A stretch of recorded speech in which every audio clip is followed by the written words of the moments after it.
नमस्कार दोस्तों, हिंदी मार्गदर्शन चैनल में आपका स्वागत है। हम लोगों ने पढ़ा था भाग 1 में अलंकार, उसकी परिभाषा और उसके भेद। अब पहला भेद है आपका शब्दालंकार। पहला भेद है आपका शब्दालंकार। शब्दालंकार में हमने पढ़ा कि जहां पर शब्दों के माध्यम से काव्य की शोभा बढ़ती हो, जहां पर शब्दों के माध्यम से काव्य में चमत्कार उत्पन्न होता हो, या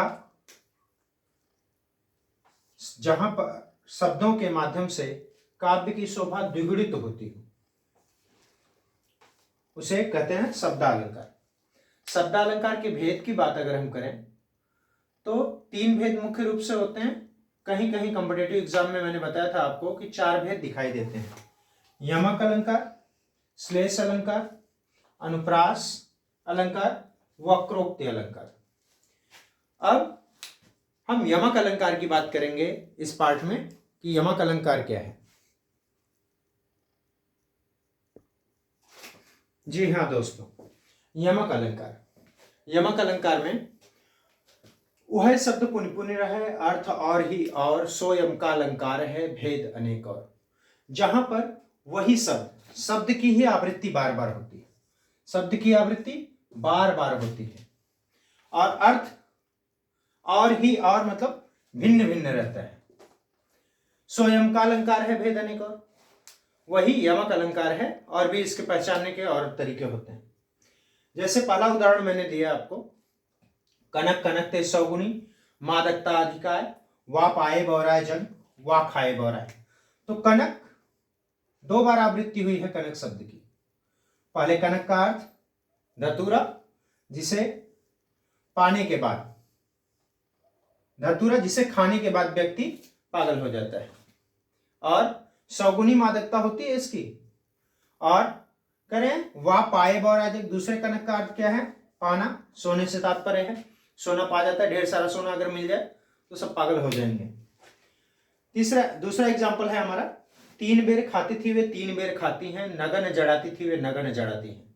मुगल वंश की रानियों की बात की जा रही है कि जो 3 प्रहर खाती थी, 3 बेला खाती थी, 3 बेर खा करके जीवन व्यतीत करते हैं। बेर वही फल। नगन जड़ाती थी वे नगन जड़ाती हैं। नग जड़ाने की बात जहां पर की जा रही थी, आज वो बगैर वस्त्रों के घूम रहे हैं। तो यहां पर ये एग्जाम्पल भी क्या है? यमक अलंकार का जीता जागता उदाहरण है। उधव जोग जोग हम नाही, यहां पर गोपिकाएं कर रही हैं, सूरदास जी गोपिकाओं के माध्यम से कहलवा रहे हैं, उद्धव हम योग के योग नहीं है।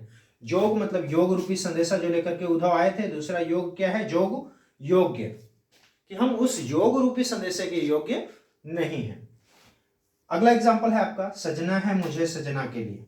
एक सजना प्रियतम की बात की जा रही है, सजने संवरने की बात की जा रही है। दूसरे में क्या है? प्रियतम की बात की जा रही है, इसलिए क्या है? यहां पर भी यमक अलंकार है।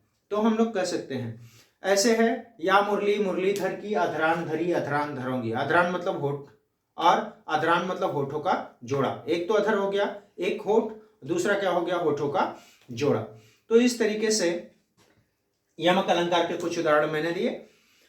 और जेते तुम तारे नभ में उतने तारे नहीं, मतलब हे प्रभु, जितने का आपने उद्धार किया, जितने का ताड़ किया, एक तारना उद्धार करना, दूसरा तेते नभ में तारे, तो उतने नभ में तारे। एक तो तारे तारामंडल से है, तारों से तात्पर्य है, दूसरा तारा ताड़ से, उद्धार से है।